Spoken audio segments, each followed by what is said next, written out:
ఓం నమ శివాయ. నమో కాళభైరవాయ నమ. విధాత టీవీ ప్రేక్షకులకు అందరికీ కూడా నూతన సంవత్సర శుభాకాంక్షలు.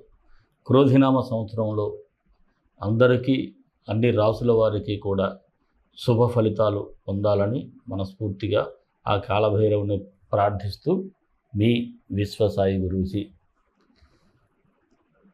ఈ సంవత్సరం ఎలా ఉంటుంది, మీ రాసుల వారికి ఎలా ఉండబోతుంది? అయితే నేచర్ను మనం తీసుకుంటే ఈ ప్రకృతి స్వభావాన్ని ఇక్కడ రాజు కుజుడవటం, మంత్రి శనవటం, అందులో క్రోధినామ అంటే కాస్త ఉద్రేక పూరితమైనటువంటి వాతావరణం కూడా కనిపిస్తుంది. మనకి ప్రపంచంలో యుద్ధాలు కావచ్చు, లేకపోతే కలహాలు కావచ్చు, ప్రభుత్వంతో కూడా కొట్లాడే పరిస్థితి కావచ్చు, ఇలా అనేక విధాలుగా మనుషుల మధ్య కూడా ఘర్షణ వాతావరణం, మనస్పర్ధలు ఇలా జరిగేటువంటి అవకాశాలు ఎక్కువగా ఉన్నాయి. అయితే మనందరికీ కూడా ఒక విషయం అర్థం కావాలి. ఒక చిన్న ప్రమాదం పొంచి ఉందంటే కాస్త జాగ్రత్త పడాలి. ఆ జాగ్రత్త పడటానికి ఎక్కువగా మనం చేయాల్సిందల్లా ఒకటే, ప్రతి విషయంలో కూడా కలుగు చేసుకోకుండా కాస్త మౌనంగా ఉంటే సమస్యలన్నీ కూడా అవే సర్దుకుంటాయి. రాశి ఫలాల్లోకి వెళ్ళే ముందు ఒక మాట, మన పీఠంలో ప్రతి నెల అమావాస్య పౌర్ణమికి రాజశ్యామల సహిత మహాకాళభైరవ హోమాలు జరుగుతూ ఉంటాయి.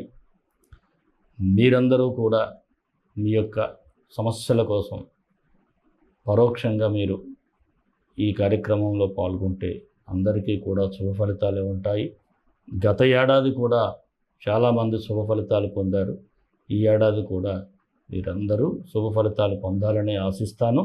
అలాగే అన్నప్రసాద సేవ ఇంకా ఎక్కువగా చేయాలనేటువంటి సంకల్పం. అలాగే ఈ ఏడాది మరొక కొత్త ఆశ్రమం అంటే పిల్లల కోసం మనం ఆశ్రమాన్ని ప్రారంభించబోతున్నాం. దానికి కూడా గతంలో ఒక వీడియోలో చెప్పాను. కొంతమంది అంటే మీకు తెలిసినటువంటి అభాగ్యులైనటువంటి పిల్లలు ఎవరైనా ఉంటే మనకు తెలియచేయండి. ఎక్కువగా మీకు సమయం తీసుకోకుండా రాశి ఫలాల్లోకి వెళ్ళిపోదాం. మన ఛానల్ ఎవరైనా సరే సబ్స్క్రైబ్ చేసుకోకపోతే సబ్స్క్రైబ్ చేయండి. పక్కనే ఉన్న గంట సింబల్ నొక్కినట్లయితే ప్రతి నోటిఫికేషన్ మీకు అందుతుంది. అలాగే షేర్ చేయడం మాత్రం మర్చిపోవద్దు, లైక్ చేయడం అంతకంటే మర్చిపోవద్దు. అందరికీ కూడా మరొక్కసారి క్రోధినామ సంవత్సర శుభాకాంక్షలు తెలియజేసుకుంటూ రాశి ఫలాల్లోకి వెళ్ళిపోదాం.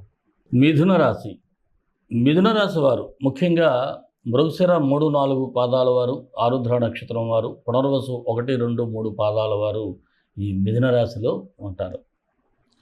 ఆదాయం 5, వ్యయం 5, రాజ్యపూజ్యం 3, అవమానం అయితే 6 ఉంది. మరి క్రోధినామ సంవత్సరంలో ఎలా ఉంటుందంటే కాస్త మిశ్రమ ఫలితాలు అయితే ఎక్కువగా ఉన్నాయి. శని రాహువులు మంచి స్థానంలో ఉండటం వలన ఉన్నత స్థితికి చేరుకుంటారు. బుద్ధి, ధనం, కుటుంబకారకుడైనటువంటి గురుడు ఏ స్థానంలో ఉన్నాడు. ఏ పని చేసినా మిశ్రమ ఫలితాలు ఎక్కువగా ఉన్నాయి. అలాగే జీవిత భాగస్వామితో కలిసి ఏ కార్యం తలపెట్టినా కూడా విజయాలు సాధిస్తారు. స్థిరాస్తులను కూడా వృద్ధి చేసుకుంటారు. కుటుంబంలో శుభకార్యాలు నిర్వహించడానికి ప్రణాళికలు కూడా వేసుకుంటారు. మీ తెలివితేటలతో ఎంతటి వారినైనా మెప్పిస్తారు. ముఖ్యంగా మంచి ఆలోచన విధానం, తెలివితేటలు, సమయస్ఫూర్తి ఇవన్నీ మీకు ఆభరణాలు. ఈ ఆభరణాలను మీరు ఉపయోగించుకోరు. మీ అంత అద్భుతమైనటువంటి విజయాలు సాధించేవారు ఏ ఒక్కరూ ఉండరు. ఉపయోగించుకోండి. మీ యొక్క మైండ్ కెపాసిటీని పెంచుకోవాలి. దానికి కారణం ఎక్కువగా డ్రాప్ అయిపోవటం, ఎక్కువసేపు వర్క్ చేయలేకపోవటం. దీనికి ఎక్కువగా ఇక్కడ మైండ్కి శక్తి పెరగాలంటే హెల్త్ని బాగా కాపాడుకోవాలి, మంచి ఫుడ్ తీసుకోవాలి, ఆ పని చేయండి. అలాగే ఇంటా బయట కూడా గౌరవం బాగుంది. ఇక ఖర్చులు అయితే కాస్త ఎక్కువగా అయ్యేటువంటి పరిస్థితులు ఉన్నాయి. అలాగే ఈ రాశి ఉద్యోగస్తులకైతే ఈ ఏడాది అత్యంత అనుకూలమైనటువంటి సమయం చెప్పాలి. కష్టానికి తగిన ఫలితం ఉంటుంది. ప్రభుత్వ ఉద్యోగులకు కావలసిన చోటికి బదిలీలు కూడా ఉంటాయి. అలాగే ఉద్యోగస్తులకు ప్రమోషన్లు ఉంటాయి. నిరుద్యోగులకైతే మంచి ఉద్యోగ అవకాశాలు ఉన్నాయి. కాంట్రాక్ట్ పద్ధతిలో పనిచేస్తున్న వారికి కూడా పర్మనెంట్ అయ్యేటువంటి ఛాన్సెస్ కూడా ఉన్నాయి.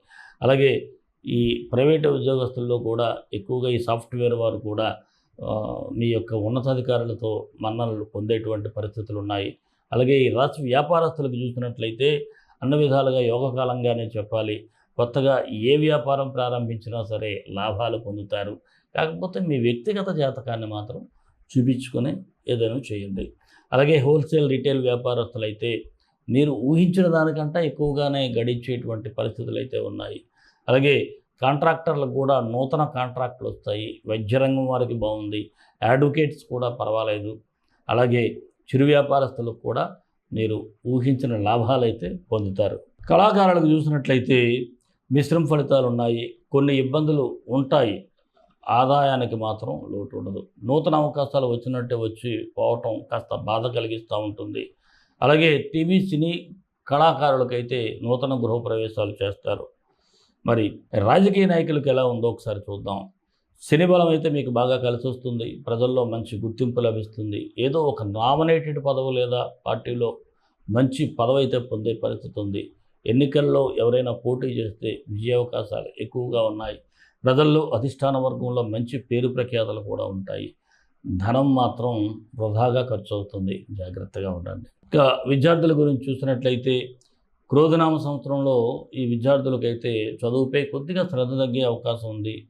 కష్టపడితే మంచి మార్కులు అయితే వస్తాయి. విదేశాల్లో విద్యను అభ్యసించాలి అనుకునే వారికైతే బాగుంటుంది. ఇంజనీరింగ్ మెడికల్ విద్యార్థులకైతే ఎంట్రన్స్ పరీక్షల్లో మంచి ఫలితాలే ఉంటాయి. కోరుకున్న కళాశాలల్లో కూడా సీట్లు అయితే సంపాదిస్తారు. మంచి యోగవంతమైన కాలం. అంటే విద్యార్థులు కష్టపడితే మాత్రం పైకి వస్తారు. ఇక ఓవరాల్గా చెప్పుకున్నట్లయితే ఈ రాశి వారికి ముఖ్యంగా మీ శక్తి సామర్థ్యాలను వృధా చేయకుండా ఉంటే మీరు ఊహించినటువంటి ఫలితాలను పొందగలుగుతారు. మీ కెపాసిటీని మాత్రం ఎక్కడా కూడా డ్రాప్ కాకుండా జాగ్రత్తగా ఉంటే మంచిది. మరి ఈ రాశివారు ముఖ్యంగా గురుగ్రహానికి పరిహారం చేసుకోవాలి. దత్తాత్రేయ పారాయణం ప్రతిరోజు చేసుకోవటం చాలా మంచిది. అలాగే ప్రతి గురువారం కూడా దత్తాత్రేయ స్వామి దర్శనం, లేకపోతే శివాలయానికైనా వెళ్ళండి, పర్వాలేదు. శివుడు కూడా మనకు ఆది గురువే. శివాలయానికి వెళ్ళటం, ఓం నమః శివాయ అనేటువంటి పంచాక్షరి చదవటం మీకు అన్ని విధాలుగా కూడా శుభ ఫలితాలనే ఇస్తూ ఉంది. అలాగే మన ఇష్టదైవం కాళభైరవుడు నిరంతరం పఠించేటువంటి మంత్రం కాళకాళాయ విద్మహే కాళాతీతాయ ధీమహి తన్నో కాళభైరవ ప్రచోదయాత్. ఈ మంత్రాన్ని కూడా పఠిస్తే, భైరవుని ఆరాధిస్తే సమస్యలు అవే పటాపంచలైపోతాయి. సర్వే జనా సుఖినో భవంతు, లోక సమస్త సుఖినో భవంతు. దేశం కోసం, ధర్మం కోసం, భారతీయ సంస్కృతి విలువల కోసం పాటుపడదాం. స్వస్తి.